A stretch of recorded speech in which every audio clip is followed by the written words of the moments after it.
Yang pertama saya ingin bertanya seputar topik jodoh ya Pak Ustadz ya. Sedikit cerita. Mas Fala umurnya berapa? Saya 27 tahun. Oke, udah waktunya bicara jodoh ya. Baik, sedikit cerita Pak Ustadz. Untuk sekarang ini kan saya sedang ikhtiar Pak Ustadz untuk mencari seorang pendamping hidup. Namun sampai saat ini masih belum terlihat juga Pak Ustadz hilalnya.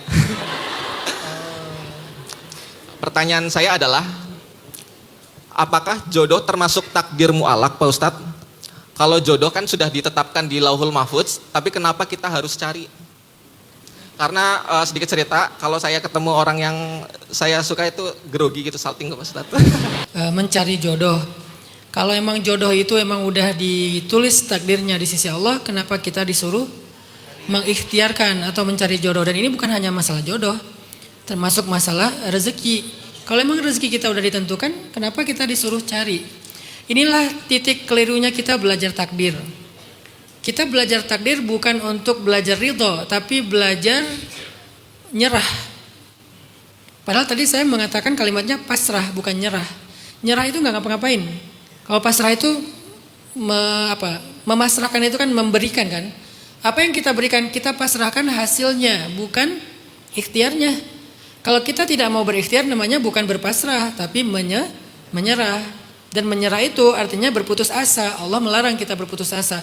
Jadi tujuan, ini biar kita jelas kenapa kita belajar takdir atau iman kepada takdir. Tujuannya adalah biar kita ridho dengan masa lalu. Biar kita pasrahkan masa depan kita hasilnya kepada Allah. Apapun hasilnya kita terima. Itu tujuan belajar takdir. Lalu bagaimana tentang masalah ikhtiar? Masalah ikhtiar itu masalah syariat. Sedangkan masalah takdir tadi adalah masalah hakikat. Makanya Islam itu imbang antara syariat sama hakikat. Hakikat itu tentang beliefnya kita. Apa yang kita yakini, yang kita percayai, itu namanya hakikat. Pada hakikatnya, rumah kita, keluarga kita, aset kita, semuanya milik Allah. Itu hakikat. Sedangkan syariatnya memang atas nama kita di sertifikat juga. Orang yang terlalu si paling syariat